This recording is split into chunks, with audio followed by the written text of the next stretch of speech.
Okay, so today we're going to get to some actual experimentation here. So previously we've gone over our experimental setup. We just went over the high voltage transformer design, and now we're going to actually start looking at some discharges that are coming off of this thing. So we're going to start with some higher frequency inputs to our transformer here, and then we'll kind of step down in frequency and therefore stepping up in capacitance, and we'll see how that is affecting our behavior on the output terminals here. So going back to our text now, and this is the inventions, researches, and writings of Nikola Tesla. If we go to page 155, here we can see where he first starts to describe the different characteristic discharges, which you can see on the secondary coil. Now, just as a reminder, he is using these types of high frequency alternators to get these effects. So the frequencies that he's working at here are much lower than what we're going to be working with here. And instead of working with alternating currents like he's using here, we're going to be using oscillating currents. But we're going to try to just go ahead and see what sort of differences in character we can observe. So the differences here are largely that his coils that he's using, his high voltage transformers, his secondaries are going to be wound with many more turns than ours are, but they're also operating at a much lower frequency. So the hope is that we can observe all these similar effects with our high frequency, high voltage coil. So he pretty much just starts off saying that, as you vary the input frequency into these coils, you'll get different types of effects on the secondary. And that has to do with the distributed capacity and inductance of your high voltage transformer, and particularly the secondary coil on that. And he kind of talks about how when you're very high frequency relative to what your coil wants to operate at, even though the potentials may be high due to the quick rate of change in currents, the available current on these electrodes in these discharges is very small, because you have a lot of the energy sort of bound up inside the coil. And we'll talk about this a little bit later. But then he says, as you decrease the frequency and approach the resonant frequency of your coil, you get these thicker, white, sort of flaming discharges. So we're going to see, and you can also see here that the striking distance is significantly smaller than it is here. And he also goes to talk about how with certain frequencies you'll get sparking sort of, or you get these little discharges sort of appearing all over your output connections, not just in between the two electrodes, but you get these little discharges on every single surface connected to the output of your secondary. So we're just going to try to go through some frequency ranges here and see what we notice. Okay, so before we get started, there's just going to be a couple of important things to go over with regard to what is going on with this transformer, or the coils that make up the transformer here. Now, normally when we draw a coil of wire, sort of just like this, we think of that as just being an inductor. And we just say that the inductor, stores energy in the magnetic field. And you wouldn't necessarily attribute any capacity to this structure here. But that kind of holds pretty true at lower frequencies. But at the frequencies that we're operating at, this is not necessarily the case. So what's going to happen is there's going to be a certain frequency for this coil called its resonant frequency, or you can call it the self-resonant frequency of the coil. And what that pretty much is it's the point at where our inductor turns into more of a capacitor. So pretty much what's going to happen is, as you go up in frequency, we're going to get this thing to behave predominantly as an inductor.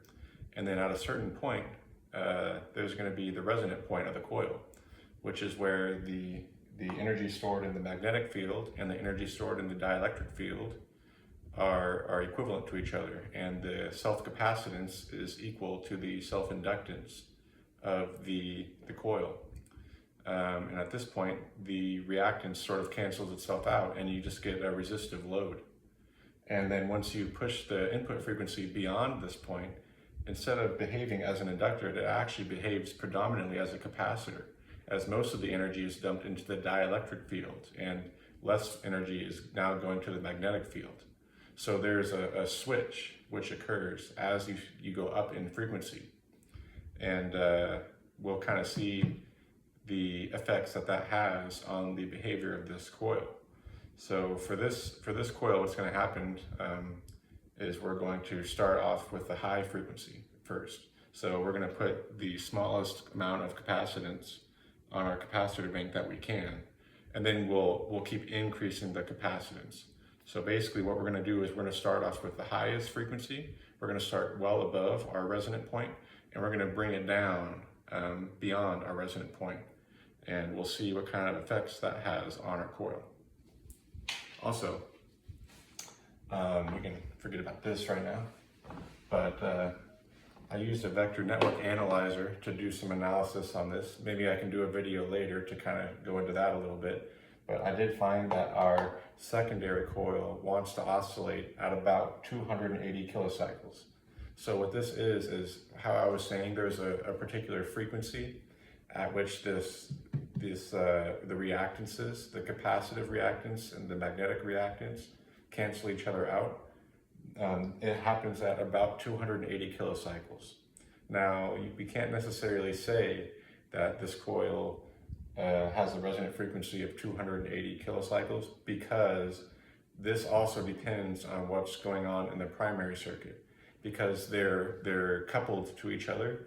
What you do to one circuit affects how the other one behaves. So as we vary our resonant frequency in our primary circuit, our secondary resonant frequency is actually going to be changing as well. But this is just to give you some sort of ballpark estimate for where this thing is resonating at.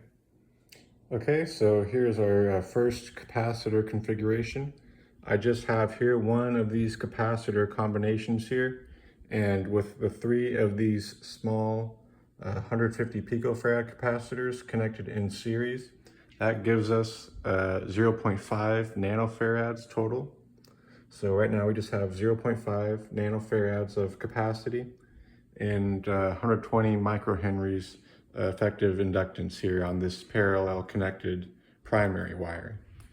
So this places us pretty high above our resonant point. This is going to be somewhere in the ballpark of 650 kilocycles, give or take. So right now we have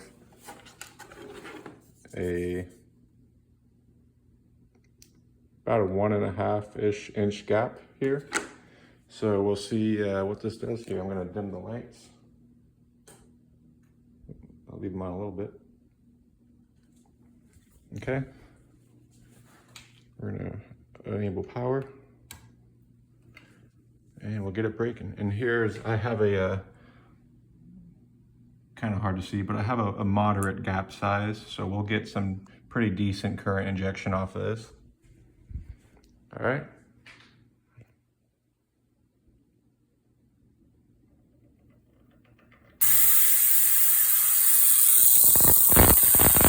Getting good breaking here.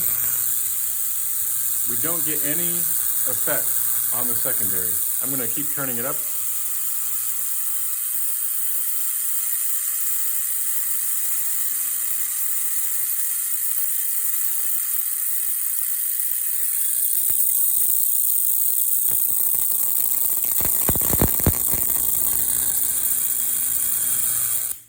So I turned it up quite a bit, and we never once really saw anything visible on the secondary, which tells us that the electrode placement right here is too wide for the striking distance of this configuration. So what I'll have to do is bring it in a little bit.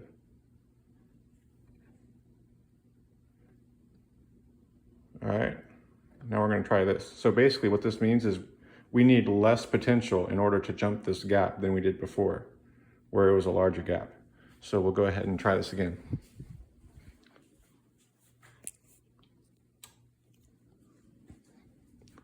All right, here we go. I'm gonna bring it up again.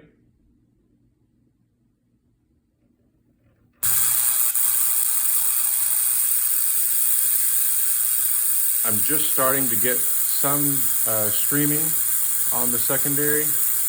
I don't know how easy it is to see.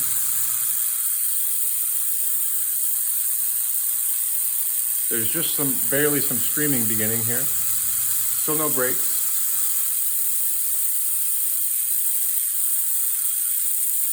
There is a break.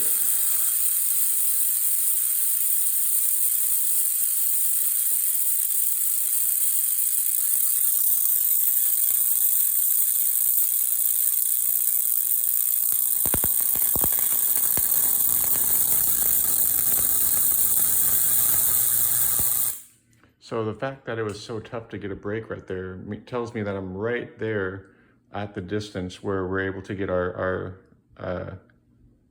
breaks. So if I just bring this in just ever so slightly again, we'll actually be able to get some better effects here. So I've decreased our gap size even more than before. And now we'll be able to get some good arcing across this thing. Okay. And we let it focus. Here we go.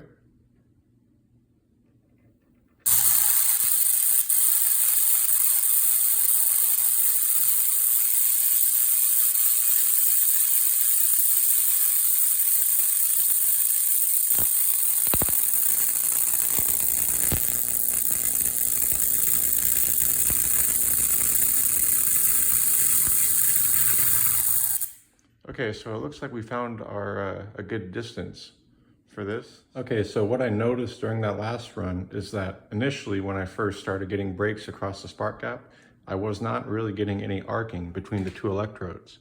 And as I increased the variac knob, I started to get some breaks. But as I continued to increase it, I went from the white kind of little lines, I guess, between the two electrodes. I started to get some purplish looking colors in there. And then as I continued to increase the voltage on the variac, I actually noticed that the intensity of the discharges seemed to back off a little bit. And they went from thicker to more sparse and sort of waving around all over the place. So it seemed like there was a certain voltage where I had the maximum effect. And then as I kept increasing the input voltage to the circuit, it actually seemed to get lesser in effect on the secondary. So I'm just going to do another run right now and we'll try to see this transition happen. So it'll start to break across the spark gap. We won't see a whole lot of activity, and then at a certain point it's going to start to break. It's going to become thicker and more powerful up to a certain point at which it's going to kind of back off and become more sparse. And we lose the purple color when that happens, and I notice it's just all white again. So I'm going to do that sweep on the variac knob now. I'll try to zoom in maybe a little bit. Okay.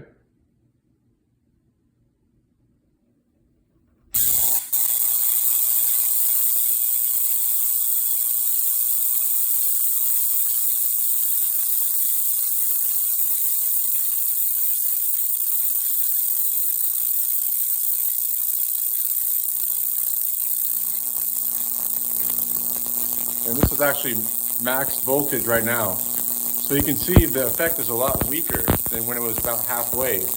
I'll bring it to halfway again.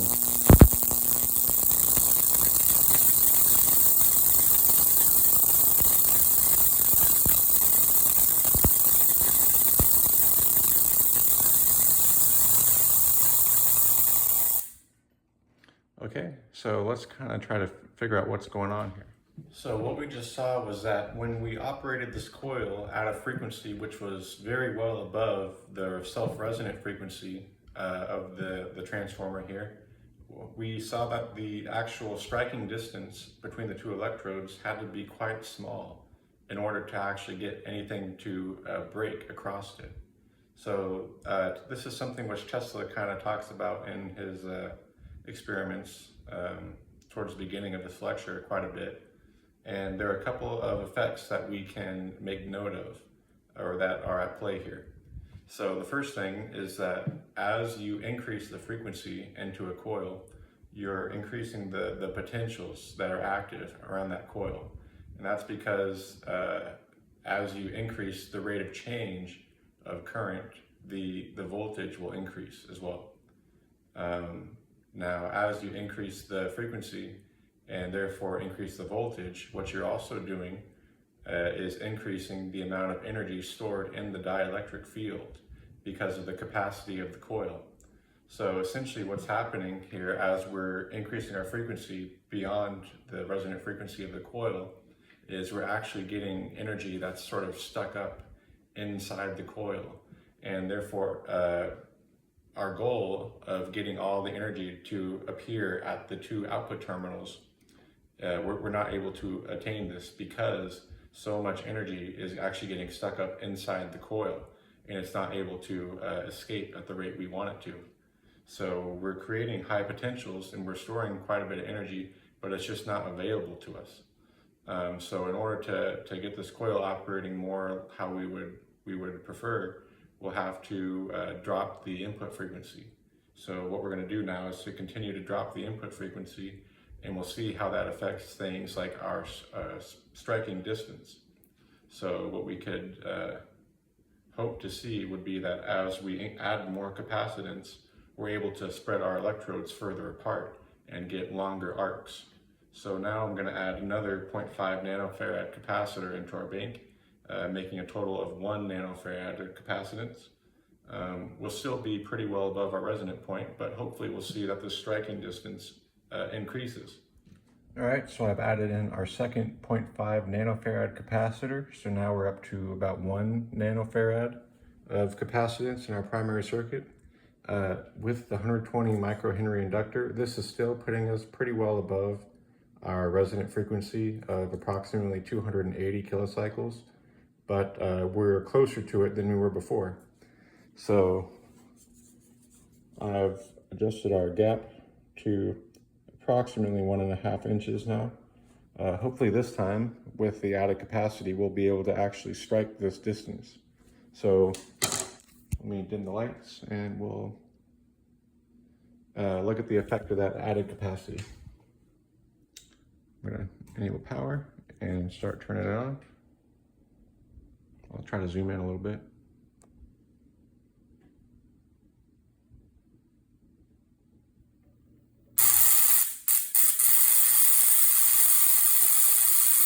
We can see the purplish discharge occurring in between the two electrodes already. There we go.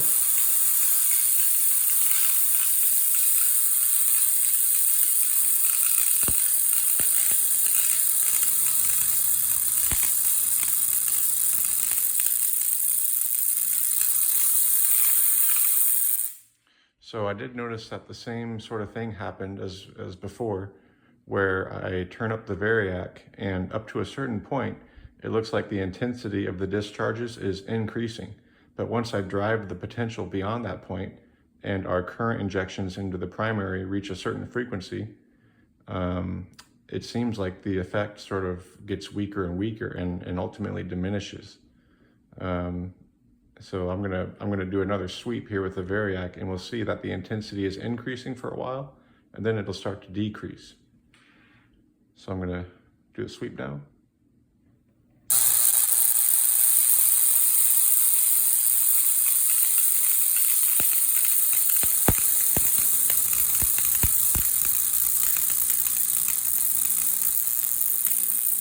And this is here with the voltage all the way up, and we're barely getting any striking.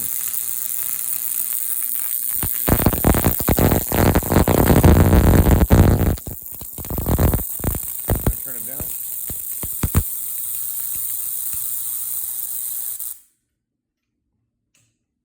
So it looks like we've improved our situation a little bit by adding more capacitance, but I can still tell that once we turn the voltage up and we get all that energy storage within the coil, it looks like we're still having issues with the availability of the energy on the output terminals. I can also tell you, I got this little gap right here, so I can look inside and see if there's any braking going on inside the coil. And so far we don't have any breaks or discharges occurring within the coil. So that is not a significant source of energy loss at this point. But we would expect that to change as we approach the resonant frequency of the coil. So I'm going to go ahead and add more capacity, and we'll see what that does. Okay, so now I've gone ahead and I've removed the 2.5 nanofarad capacitors that we previously had in there, and I've swapped in this new capacitor combination, which is equivalently 1.5 nanofarads. So we're just continuing with dropping down the frequency of our primary circuit. I have increased our gap to approximately 2 inches, so it's spread apart further than before. And let's go fire this up.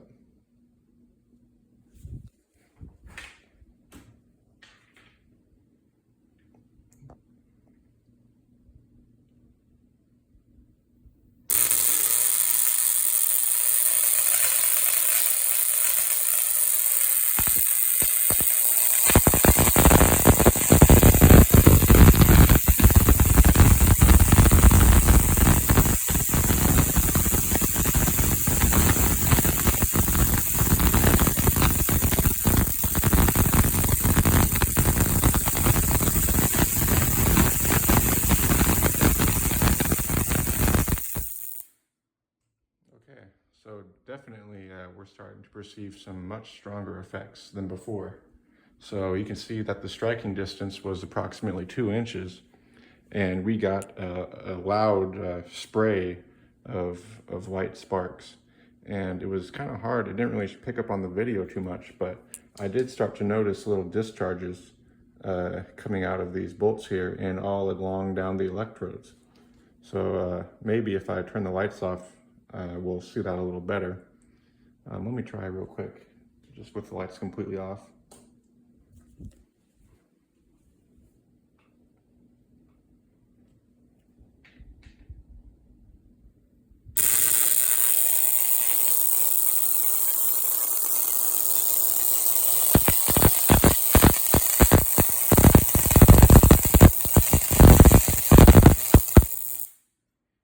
Okay, it looks like it's still the discharges from the discharges coming off of like the bolt head here and the electrodes are still a little bit too faint to be seen with the camera, but I can see them with my bare eye. So hopefully as we go down in frequency a little bit more, we'll be able to pick that up a little better.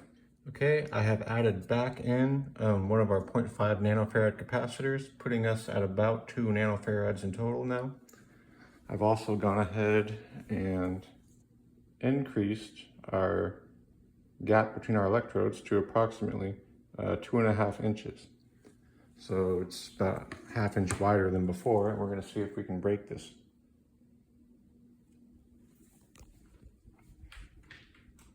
Okay.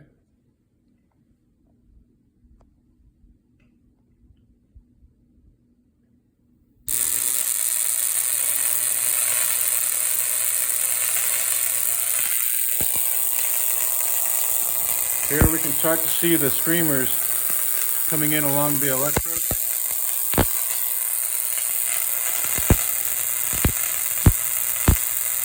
Maybe if I turn the lights off, we'll see it better.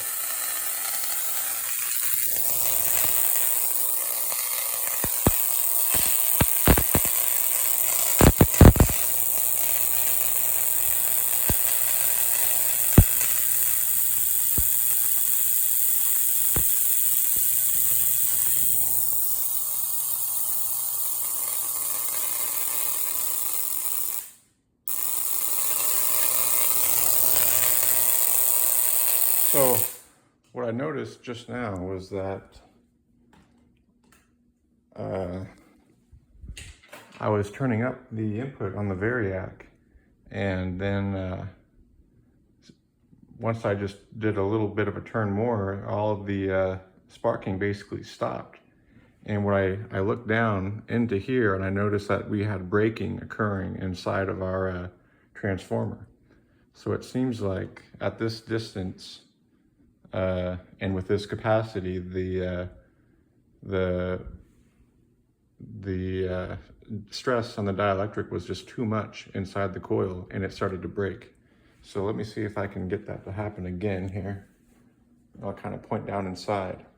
But that's pretty much what we want to avoid. So we could see how it immediately decreased the effect seen here on the terminals. So I'm gonna try to do that again. I'll probably have to have the lights completely off.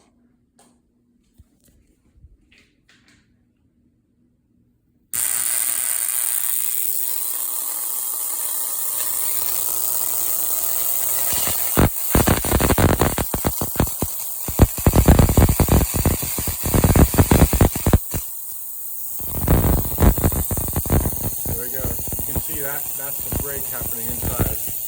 And now we have no voltage here on our.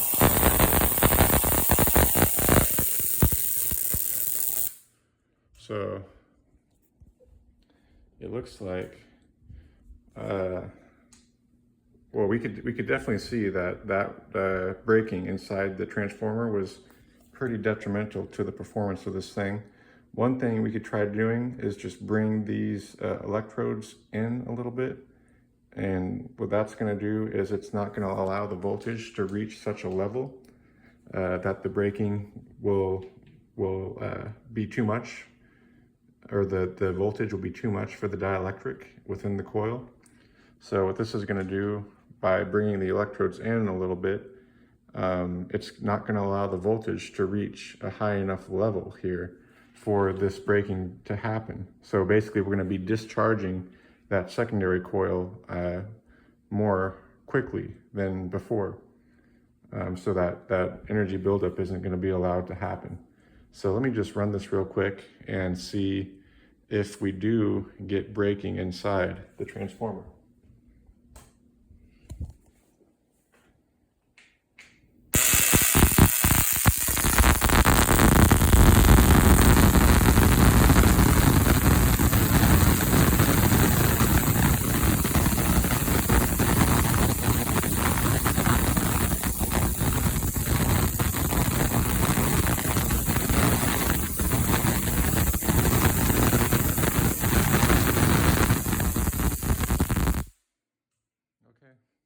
So I just verified.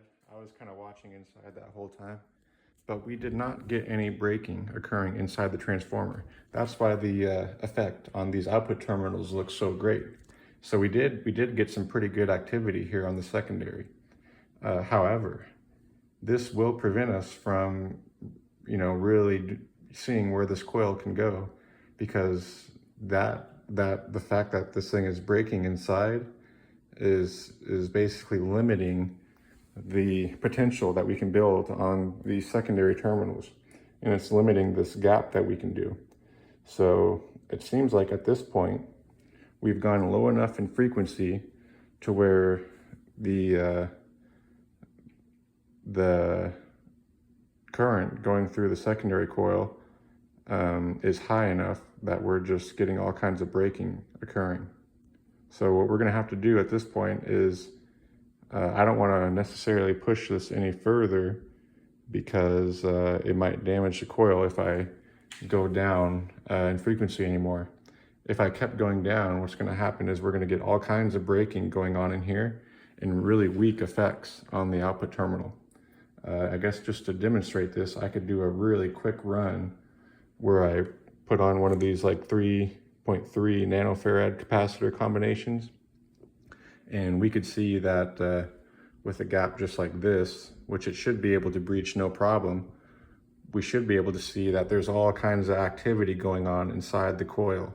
And this is the stuff that we're going to want to avoid. So at this point, it's probably going to be necessary for me to get some oil in here to get that extra dielectric strength. So yeah, let me do the quick run just to show you guys what it would look like. So I've just gone here and added one of these 3.3 nanofarad capacitors. This is putting us at about 5.3 nanofarads total now.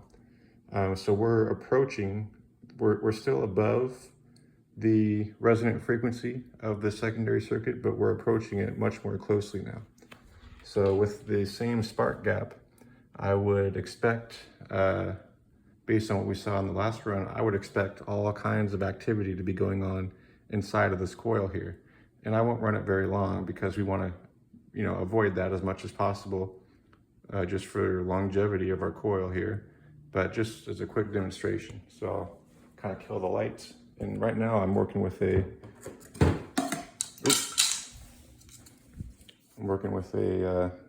that's a very large spark gap. Or not spark gap, but electrode distance. So going on 3 inches here. So we should be able to break that with our capacitor choice here. Let's see.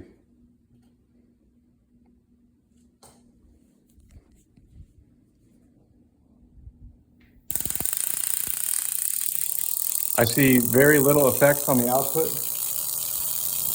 but see that we're getting all kinds of breaks happening inside our coil here. Not really showing up that great on camera, but you can see some lights going on. No arcing whatsoever really on our output.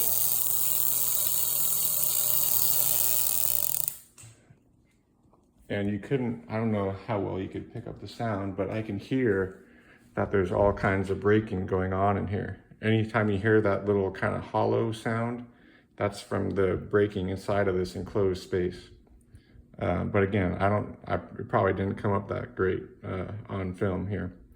But that is going to be a problem, pretty much preventing us from going any lower in frequency. Now we could decrease our spark gap distance, and we could also decrease our electrode distance to avoid this, but that takes away from our goal of achieving the highest practicable potentials here. So we're going to need to take some kind of measures here to limit the internal braking inside of this transformer.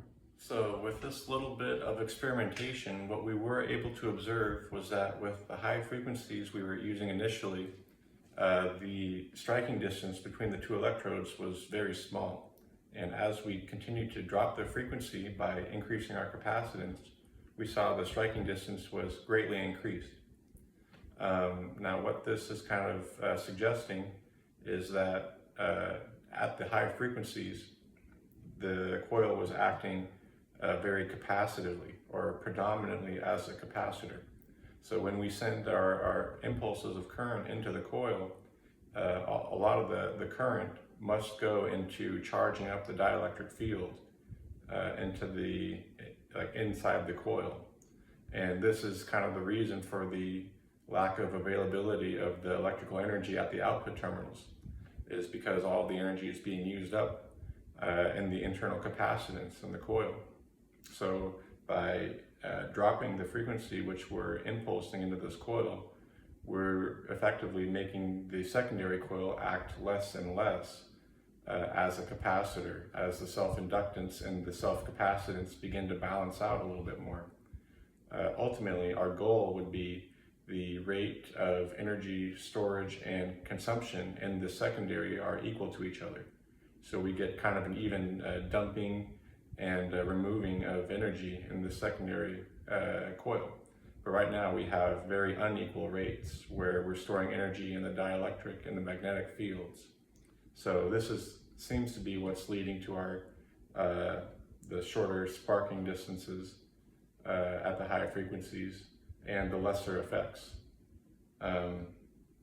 We'll look at a little bit of Tesla's notes about this phenomenon, as this is something that he observed too in his experimentation. So where this is talked about quite a bit here is on page 157. So I'm just going to read this little part where he says, the capacity goes on increasing continually as the potential rises, in consequence of absorption which takes place to a considerable extent. Owing to this, there exists no critical relationship between these quantities, and ordinary rules would not seem to be applicable. As the potential is increased, either in consequence of the increased frequency or the increased current through the primary, the amount of energy stored becomes greater and greater, and the capacity gains more and more in importance. Up to a certain point, the capacity is beneficial, but after that, it begins to be an enormous drawback. And it follows from this that each coil gives the best result with a given frequency and primary current. And here he just gives an example just by saying a very large coil, when operated with currents of very high frequency, may not give as much as a 1/8 inch spark. And he says what this coil really wants is a lower frequency. So that's something we kind of saw at first, where when we were operating this thing at a very high frequency compared to its self-resonant frequency, we had to greatly decrease the distance between the electrodes in order to get anything to show at all. Whereas we decrease the frequency that we're injecting into this so that it's closer to its own resonant frequency, we were getting more and more activity and more current flowing through the coil. This was true up to a certain point, and then we started to observe that they were breaking, or there was arcing going on inside our transformer. So I basically don't want to push it anymore right now. I have to kind of look at this and see what to do about that, because we want to pretty much try to avoid that before we do anything else.